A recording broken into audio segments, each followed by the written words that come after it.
नमस्कार दोस्तों, स्वागत है आपका आपके YouTube चैनल ब्लॉगिंग गाइड्स पर। आज मैं आपको सिखाऊंगा how to start your blog. आपको अपना ब्लॉग कैसे शुरू करना है।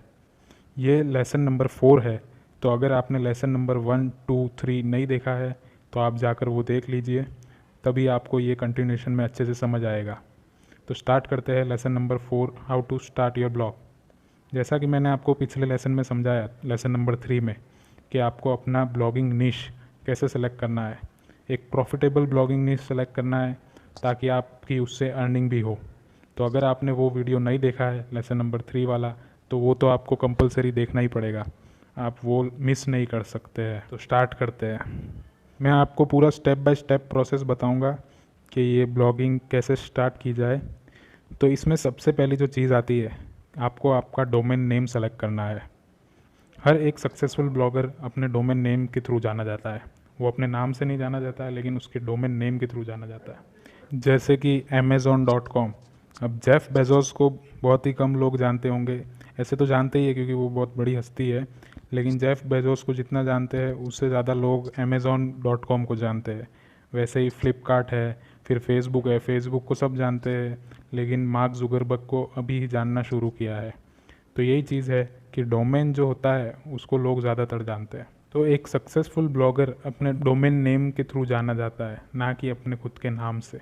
आप कोई भी अगर एक रिटेल शॉप खोले तो उस शॉप का आप नाम रखेंगे, तो अब लोग आएंगे और आपका प्रोडक्ट अच्छा लगेगा, उस शॉप का जो भी प्रोडक्ट अच्छा लगेगा, तो लोग आपको आपके नाम से जाने ना जाने, लेकिन आपको उस शॉप के नाम से ज़रूर जानेंगे।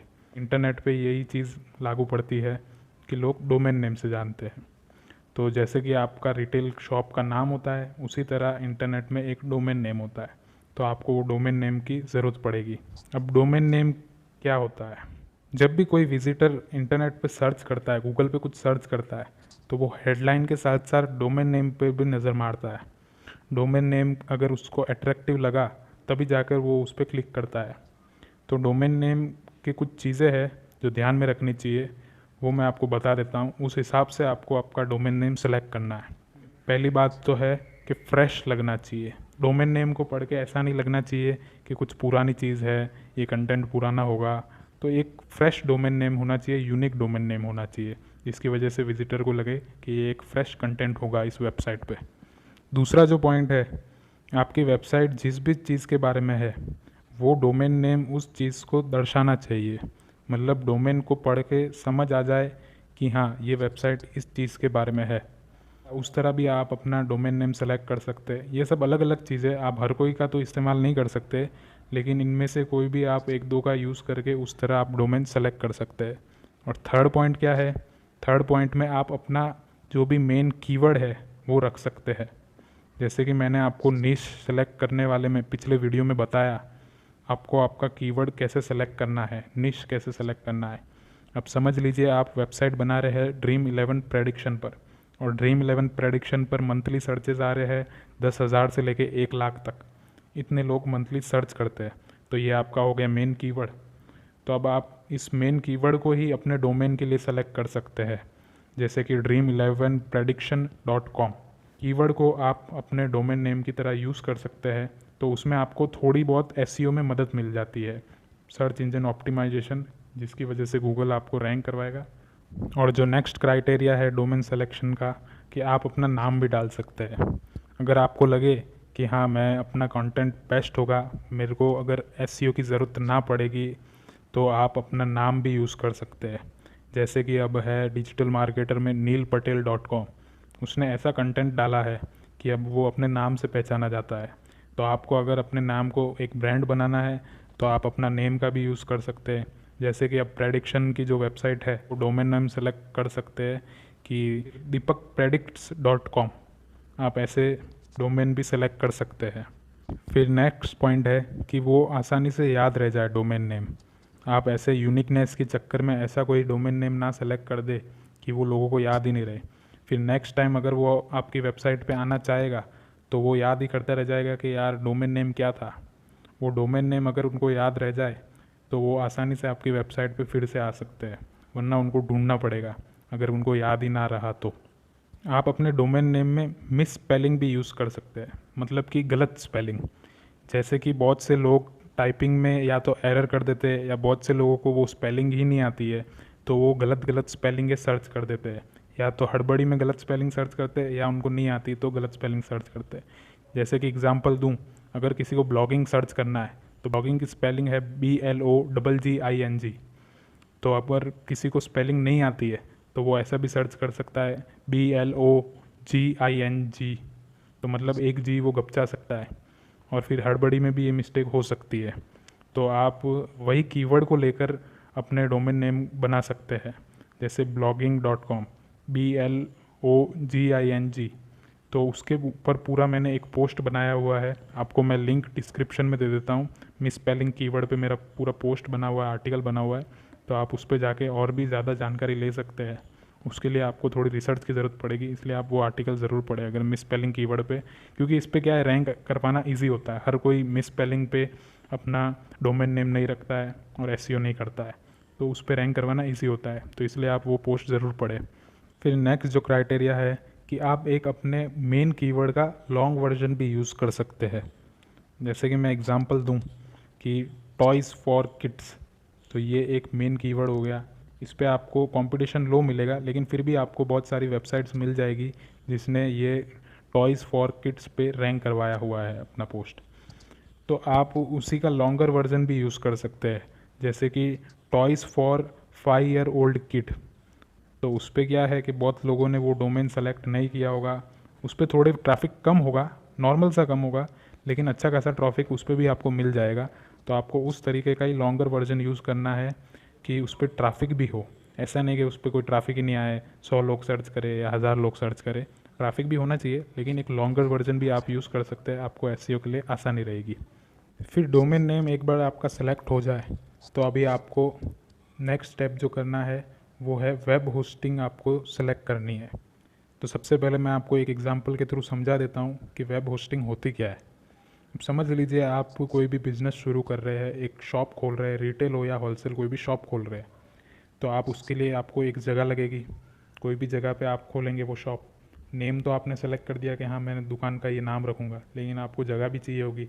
आप वो जगह चाहे मॉल में लोगे या कॉम्प्लेक्स में लोगे या कोई भी रोड पे अच्छी लोकेशन पे वो शॉप लोगे।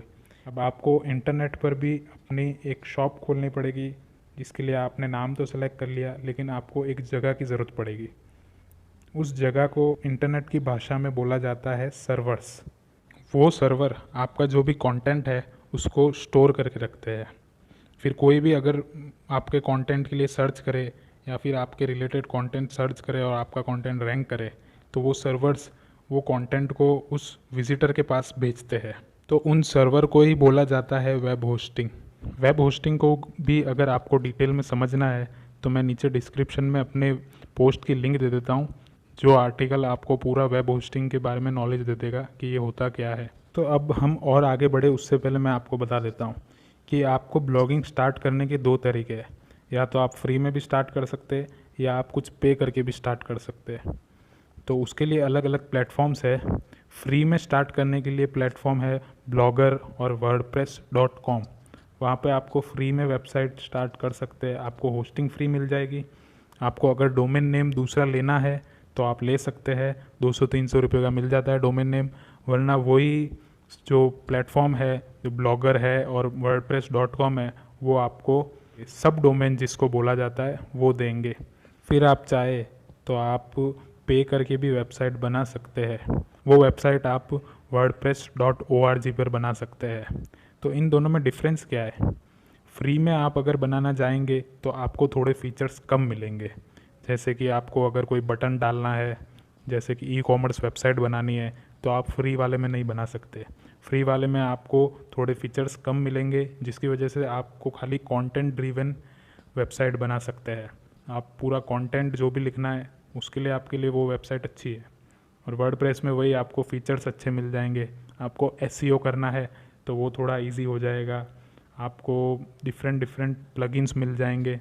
तो वर्डप्रेस में थोड़ा काम आसान भी हो जाता है और थोड़े फीचर भी मिल जाते हैं। और वही wordpress.com और ब्लॉगर जो फ्री है, वहाँ पे आपको थोड़े फीचर्स कम मिलेंगे। तो अगर आप स्टार्ट कर रहे हैं तो आप फ्री में भी बना सकते हैं अपनी वेबसाइट, क्योंकि आपको अगर कोई नॉलेज नहीं है तो आप इन्वेस्ट करके भी कोई मतलब नहीं है। या आपको ऐसा हो कि नहीं मैं करके दिखाऊंगा, तो आप स्टार्टिंग में भी इन्वेस्ट कर सकते हैं, वैसी कोई बात नहीं है। तो आपके ऊपर है, आप पे करें या फ्री में बनाएं। आपको अगर एक्सपीरियंस लेना है न्यू तो आप फ्री में एक बार शुरू कर लीजिए ब्लॉगर या वर्डप्रेस.com पर। तो मैं आपको दिखा देता हूँ कि कैसे आप बना सकते हैं। तो ब्लॉगर पे अपनी वेबसाइट बनाने के लिए बहुत ही आसान काम है। आपको पहले तो एक सब डोमेन मिलेगा, डोमेन नहीं मिलेगा वहाँ से, फ्री में आपको चाहिए तो सब डोमेन मिल जाएगा, जो कि होगा आपका ब्लॉग का नेम। जैसे समझ लीजिए प्रेडिक्शन, मैं आपके ब्लॉग का नाम रखता हूँ प्रेडिक्शन, तो prediction.blogspot.com, तो डॉट ब्लॉग स्पॉट आ गया बीच में, तो वो एक सब डोमेन हो गया। और अगर आप डोमेन बाई करें तो आप बाई करके भी ब्लॉगर में लगा सकते हैं, वैसी कोई बात नहीं है। तो prediction.com ऐसे करके आप कोई डोमेन बाई कर सकते हैं, फिर आप वो ब्लॉगर के साथ कनेक्ट कर सकते हैं और आपको वेब होस्टिंग जो हो जाएगी वो फ्री हो जाएगी ब्लॉगर की तरफ से। और वही चीज़ सेम वर्डप्रेस पे भी लागू पड़ती है। वर्डप्रेस पे भी वही आपको सब डोमेन भी मिल जाएगा, और आप चाहे तो आप अपना कोई भी डोमेन नेम खरीद कर लगा सकते हैं। तो फ्री वाली वेबसाइट में आपको ज़्यादा फीचर्स नहीं मिलेंगे, तो आपको ज़्यादा काम नहीं रहेगा। उसमें आपको ब्लॉगर पे सीधा लॉगिन करके थोड़ी बहुत आपकी वेबसाइट पर सेटिंग को चेंज करना है, जो कि आपको इंटरनेट पे जानकारी मिल जाएगी। और फिर आपको स्टार्ट कर देना है ब्लॉगिंग, मतलब आपको अपना कंटेंट डालना स्टार्ट कर देना है, क्योंकि फीचर्स तो है नहीं, तो मेहनत की ज़्यादा ज़रूरत नहीं है। पेड होस्टिंग और फ्री होस्टिंग में बहुत सी चीज़ें कॉमन है, तो मैं आपको पेड होस्टिंग के बारे में समझाता जा रहा हूँ। उसमें आपको फिर फ्री होस्टिंग का भी पता चल जाएगा कि उसमें कैसे करना है, क्योंकि फ्री होस्टिंग भी ऑलमोस्ट सेम ही है, लेकिन उसमें फीचर्स कम है, तो आपको ज़्यादा जानकारी की ज़रूरत नहीं है। तो मैं पेड होस्टिंग के बारे में आपको समझा देता हूँ। पहले तो आपको होस्टिंग कहीं से लेनी होगी। ऐसे बहुत सारे प्लेटफॉर्म्स है, जैसे होस्टिंगर.com है, ब्लू होस्ट है, होस्ट गेटर है, साइट ग्राउंड है, ये सब वेब होस्टिंग आप खरीद सकते हैं। मेरे हिसाब से बेस्ट जो है वो है होस्टिंगर, क्योंकि उसका सपोर्ट सिस्टम भी बहुत अच्छा है। आपको कोई भी डाउट होगी तो वो आपको तुरंत सॉल्व करके देंगे, और फिर वो चीप भी है। आपको कॉस्ट बहुत कम लगेगी अगर आप कंपैरिजन करें दूसरी वेब होस्टिंग से। तो होस्टिंगर बेस्ट है, और उसमें फ़ीचर्स भी सब सेम है, और वर्डप्रेस भी आपको मिल जाएगा। होस्टिंगर की कॉस्ट कम है, इसका मतलब ये नहीं कि वो अपनी परफॉर्मेंस से कॉम्प्रोमाइज़ करता है। उसकी परफॉर्मेंस बहुत अच्छी ही है, तो आप होस्टिंगर पे जा सकते हैं। नीचे डिस्क्रिप्शन में आपको लिंक भी मिल जाएगी कि होस्टिंगर प्लेटफॉर्म पर आप कैसे जाएं और कौन सी होस्टिंग बाई करें। या फिर आपको अगर कोई आर्टिकल पढ़ना है होस्टिंगर पर, तो वो भी आपको नीचे डिस्क्रिप्शन में लिंक मिल जाएगी, तो आप वो आर्टिकल पढ़कर अपनी वेब होस्टिंग खरीद सकते हैं। तो अब आप अगर वेब होस्टिंग बाई कर ली है आपने, तो आपको एक फ्री डोमेन भी मिल जाएगा उस वेब होस्टिंग में। फिर आपको ज़रूरत पड़ेगी कि आपको अपनी वेबसाइट को लॉन्च करना है। तो लॉन्च करना कैसे है वो भी मैं आपको सिखा देता हूँ। तो अब आपको होस्टिंग तो मिल गई है, लेकिन अब होस्टिंग के अंदर आपको एक वेबसाइट बिल्डर चाहिए।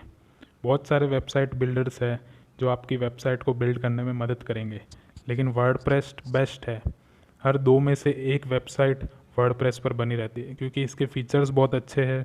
इस पर क्वालिटी वेबसाइट्स बनती है और ये इजी टू यूज़ है, इसलिए आप वर्डप्रेस पर भरोसा कर सकते हैं। ये आपके एसईओ को भी इजी बना देगा, आपको पावरफुल प्लगइन्स देगा, फ्री और पेड थीम्स भी आपको दे देगा, तो आपका काम और आसान हो जाएगा।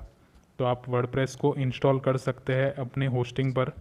तो वर्डप्रेस को इंस्टॉल कर दीजिए। फिर जो आएगा कि वर्डप्रेस में सेटिंग करनी है आपको, तो वर्डप्रेस में सेटिंग में क्या क्या चीज़ें वो भी मैं आपको बता देता हूँ। पहले तो आपको जाना है जनरल सेटिंग में, उसमें आपको अपना टाइटल, टैगलाइन और टाइम जोन सेट कर देना है, जो कि बहुत इजी है। आप कोई भी टाइटल रख सकते हैं, टैगलाइन रख सकते हैं, और टाइम जोन जो इंडियन टाइम जोन है वो आपको सेलेक्ट कर देना है। फिर आपको सेटिंग में परमा लिंक्स भी मिल जाएगा, जिसको आपको पोस्ट नेम फॉर्मेट पर सेट कर देना है। ये वर्डप्रेस सेटिंग्स पर मैं आपको पूरा एक वीडियो अलग से बना के दिखाऊंगा, जिससे आपको पता चल जाएगा कि वर्डप्रेस में सेटिंग कैसे करनी है। तो हम आगे बढ़ते हैं। अब एक बार जब आपने अपना बढ़िया निश सेलेक्ट कर लिया, अच्छा सा डोमेन नेम रख लिया, आपने वेब होस्टिंग बाई कर ली, या फिर फ्री में बनाना चाहे तो ब्लॉगर और वर्डप्रेस.com पे सेट कर दिया आपने अपनी वेबसाइट, सेटिंग्स अच्छे से कर ली, तो उसके बाद आपको क्या करना है, आपको अपनी वेबसाइट को कनेक्ट करना है गूगल एनालिटिक्स और गूगल सर्च कंसोल पर। गूगल एनालिटिक्स में क्या होगा कि आपको आपके विजिटर्स की पूरी इन्फॉर्मेशंस मिलेगी कि विजिटर ने क्या सर्च करके आया है आपकी वेबसाइट पर, तो मतलब आप उसको ट्रैक कर सकते हैं, आप इंफॉर्मेशंस ले सकते हैं कि कैसे कीवर्ड्स पर विजिटर आते हैं, फिर आपके कौन से कंटेंट पर विजिटर आ रहे हैं। तो उस तरीके से आप जानकारी लेकर उस तरीके का कंटेंट भी बना सकते हैं। और गूगल एडसेंस के लिए भी ये अच्छा है, अगर आपको एडसेंस की एडवर्टाइज डालनी है आपकी वेबसाइट पर और एडसेंस के लिए प्रमोट होना है, तो फिर भी गूगल एनालिटिक्स अच्छा है। फिर आपको अपनी वेबसाइट को गूगल सर्च कंसोल से भी लिंक करना है, वो आपको सर्च इंजन ऑप्टिमाइजेशन एसईओ में मदद करेगा। गूगल सर्च कंसोल की मदद से गूगल आपकी वेबसाइट को क्रॉल करता है, फिर उसको अपने डेटा में इंडेक्स कर देता है, जिसकी वजह से गूगल को पता चल जाता है कि ये चीज़ का कंटेंट अपने गूगल पर है। तो जो भी उसके रिलेटेड सर्च करेगा तो गूगल को पता चलेगा कि हाँ, ये भी वेबसाइट का कंटेंट हमें दिखाना है। मैं एक एग्जांपल देता हूँ। अब आपने कंटेंट तो बना दिया, लेकिन गूगल को पता ही नहीं है कि ऐसा कोई कंटेंट एग्जिस्ट करता है। तो फिर क्या होगा, आपका कंटेंट कभी रैंक ही नहीं करेगा, क्योंकि गूगल को पता ही नहीं कि ऐसा कोई कंटेंट है। लेकिन गूगल सर्च कंसोल क्या करता है, वो कंटेंट की जानकारी गूगल को दे देता है, जिसकी वजह से कभी भी आपका कंटेंट अगर रैंक करने जैसा होगा, आपने अच्छा कंटेंट बनाया होगा और कोई सर्च करेगा, तो गूगल आपका कंटेंट भी बताएगा कि हाँ, ये कंटेंट भी है। तो गूगल सर्च कंसोल पे भी आपको करना ज़रूरी है लिंक, तो वो भी आप कर दीजिएगा। फिर नेक्स्ट जो स्टेप है वर्डप्रेस प्लगइन इंस्टॉल करना, वो सिर्फ पेड वालों के लिए है। फ्री में आप अगर ब्लॉगर पे बनाओगे तो आपको प्लगइन्स नहीं मिलेगी, वो वर्डप्रेस पर मिलती है। और ये प्लगइन्स क्या करती है, आपका काम इजी कर देती है। आपको अगर एसईओ करना है तो वो भी आपका काम इजी कर लेगी, आपको वेबसाइट बिल्ड करनी है तो वो काम इजी कर लेगी, आपके सपोर्ट एंड सिक्योरिटी का काम इजी कर लेगी, आपको कोई कॉन्टैक्ट फॉर्म बनाना है या फिर कोई बटन ऐड करना है। बटन कैसे कि आप अगर कोई भी वेबसाइट बना रहे हैं ई कॉमर्स की, आप कोई प्रोडक्ट सेल कर रहे हैं, तो बाई करने का बटन जो होता है, वो बटन आपको ब्लॉगर पे नहीं मिलेगा, वर्डप्रेस के प्लगइन्स में मिल जाएगा। तो वही चीज़ें आपको अगर एफबी, इंस्टा ये सब के साथ कनेक्ट करना है, आपको वो लोगो लगाने हैं, तो वो सब भी आपको वर्डप्रेस पे ही मिलेंगे। तो ये प्लगइन्स जो है वो आपको हेल्प करेगी। और आपको अगर प्लगइन्स के बारे में और जानकारी चाहिए तो डिस्क्रिप्शन में लिंक है, उस पर आप जाकर क्लिक करिए और प्लगइन्स के बारे में और जानकारी लीजिए। कुछ प्लगइन्स है जिसकी मैं आपको इन्फॉर्मेशन दे देता हूँ। एक है एक्समैट एंटी स्पैम। ये जो भी आपके स्पैम मैसेजेस आते हैं, स्पैम जो विजिटर्स आएंगे वो आपकी वेबसाइट को ख़राब करने की कोशिश करते हैं, उन स्पैम के लिए आपको बचा देंगे। फिर सेकंड जो है jetpack. Jetpack all in one tool है जो आपको एसईओ में मदद करेगा, आपको सोशल मीडिया पर शेयर करना है तो मदद करेगा, आपकी वेबसाइट को सेफ भी रखेगा, फिर वेबसाइट को डिज़ाइन करने में भी मदद करेगा। तो ये एक ऑल इन वन प्लगइन है। फिर योस्ट एसईओ, ये बहुत ही इंपॉर्टेंट प्लगइन है एसईओ के मद्देनज़र रखते हुए। ये आपको अच्छे सजेशंस देगा जिससे आप अपनी वेबसाइट को एसईओ प्रूफ बना दे और गूगल आपकी वेबसाइट को रैंक करे। तो ये योस्ट प्लगइन जो है वो बहुत ही अच्छा है और ज़रूरी प्लगइन है। फिर मॉन्स्टर इनसाइट्स, ये प्लगइन आपको गूगल एनालिटिक्स से कनेक्ट कर देगा।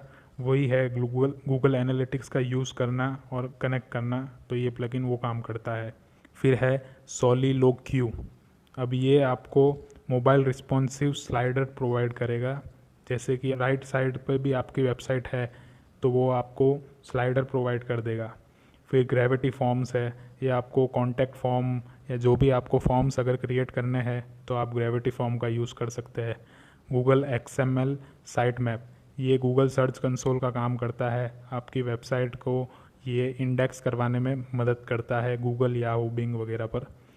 फिर नेक्स्ट प्लगइन है सोशल वारफेयर। ये आपके वेबसाइट पर सोशल मीडिया के बटन्स ऐड करने में काम आता है, जैसे फेसबुक, इंस्टाग्राम, ये सब बटन्स ऐड कर देगा। अब कोई भी विजिटर को आपकी इंस्टाग्राम पर जाना है तो डायरेक्ट उस आइकन पर क्लिक करके वो जा सकता है। फिर है WP सुपर कैच, ये आपके वेबसाइट की लोडिंग टाइम को डिक्रीज़ कर देता है। जैसे कि अगर कोई भी वेबसाइट पर आपके आ चुका है तो फिर वो आपकी वेबसाइट का एक कैश बना देगा, फिर नेक्स्ट टाइम जब भी वो क्लिक करेगा उसी समय तो तुरंत आपकी वेबसाइट खुल जाएगी, उसको फिर से सर्वर के पास नहीं जाना पड़ेगा, वो डायरेक्ट अपना कैश पेज जो होगा वो आपके विजिटर को फिर से दिखा देगा। फिर नेक्स्ट जो स्टेप रहेगा वो होगा पेजेस ऐड करना। अब वेबसाइट बनाने में दो चीज़ें रहती है, एक तो पोस्ट और एक पेजेस।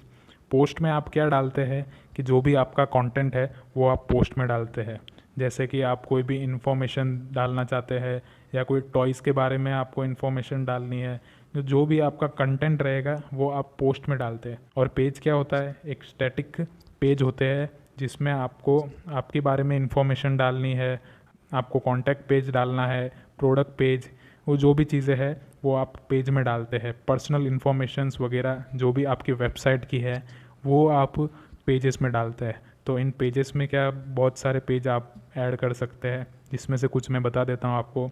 जैसे कि होम पेज है, होम पेज पे क्या है कि आपका जो लैंडिंग पेज, स्टार्टिंग का जो पेज रहेगा उसको होम पेज बोलते हैं, जिस पे आप अपनी वेबसाइट की पूरी डिटेल्स डाल सकते हैं। फिर वेबसाइट में क्या क्या कंटेंट है, कौन से ब्लॉग पोस्ट है, वो सब आप होम पेज पर डाल सकते हैं। फिर नेक्स्ट रहेगा कॉन्टैक्ट पेज। कॉन्टैक्ट पेज में क्या रहेगा, आप अपनी पर्सनल इन्फॉर्मेशन, आपके विजिटर्स आपको कैसे कॉन्टैक्ट कर सकते हैं वो इन्फॉर्मेशन डाल सकते हैं। प्रोडक्ट पेज, अगर आपके पास कोई भी प्रोडक्ट है, डिजिटल प्रोडक्ट हो या फिजिकल, जैसे कि टी शर्ट वगैरह, वो आप प्रोडक्ट बेचने के लिए प्रोडक्ट पेज बना सकते हैं। फिर आता है अबाउट पेज, जिसमें आपको खुद के बारे में जानकारी डालनी होती है। फिर आपको अगर एडसेंस पे अप्रूव कराना है तो 2-3 पेजों की और ज़रूरत पड़ती है। एक तो है privacy policy page, disclaimer page. तो ये 2 पेज आपको अगर एडसेंस पे अप्रूव कराना है तो डालने पड़ेंगे। आप यूट्यूब पे सर्च करेंगे तो ये पेजेस कैसे बनाने हैं आपको उनकी जानकारी मिल जाएगी। फिर आपको जो नेक्स्ट जो स्टेप करना है कि आपको कोई भी थीम सेलेक्ट करनी है। थीम आपको फ्री वाले में, ब्लॉगर में भी करनी होती है और वर्डप्रेस में भी सेलेक्ट करनी होती है। तो थीम आपको कैसी सेलेक्ट करनी वो मैं आपको एक जानकारी दे देता हूँ। थीम आपकी एकदम सिंपल होनी चाहिए, मतलब उसमें बहुत सारा ट्रैफिक जैसा नहीं लगना चाहिए, क्राउडेड थीम नहीं लगनी चाहिए। एकदम सिंपल खुली खुली थीम, और उसमें आपका कंटेंट उभर के बाहर आना चाहिए। कोई भी विजिटर आए तो उसको भीड़ भाड़ नहीं लगनी चाहिए, उसको सीधा साधा आपका कंटेंट दिखना चाहिए। तो थीम एकदम सिंपल होनी चाहिए। फिर जो ध्यान रखने की चीज़ है कि आपका जो साइड बार है, साइड में जो इन्फॉर्मेशन दी रहती है वो भी ज़्यादा भरा हुआ ना हो। आप कम से कम उसमें डिटेल्स डालें, कम से कम चीज़ें डालें उसमें साइड बार में, तो एकदम थीम खुली खुली लगेगी। फिर जो ध्यान रखने की चीज़ है कि थीम मोबाइल रिस्पॉन्सिव भी होनी चाहिए। ज़्यादातर जो विजिटर है वो आपको मोबाइल पे ही मिलेंगे, कंप्यूटर बहुत लोग कम यूज़ करते हैं। 70% विजिटर मोबाइल पे होते हैं। तो थीम आपकी मोबाइल पे भी उसी तरह चलनी चाहिए जैसे कंप्यूटर पे चलती है, उसी तरह लोड होनी चाहिए। फिर वर्डप्रेस पे अगर आप थीम सेलेक्ट कर रहे हैं तो एक जानकारी वाली चीज़ है कि उस थीम के अंदर जो वर्डप्रेस में आप सेलेक्ट कर रहे हैं उसमें एक्स्ट्रा प्लगइन्स ना हो या थर्ड पार्टी स्क्रिप्ट्स ना हो। आप उस थीम की डिस्क्रिप्शन में देख सकते हैं। उन प्लगइन से क्या होता है कि आपकी वेबसाइट लोड होने में ज़्यादा टाइम लगाती है।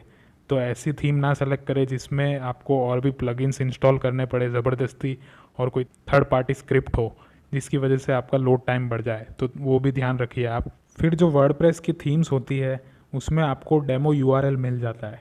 उस डेमो यूआरएल का यूज़ करके आप कोई भी जो पेज के स्पीड को टेस्ट करती है वेबसाइट, जैसे गूगल पेज स्पीड इनसाइट है, वैसी वेबसाइट पे वो यूआरएल डाल के आप उस थीम को टेस्ट कर सकते हैं कि वो लोड होने में कितना टाइम लगाती है।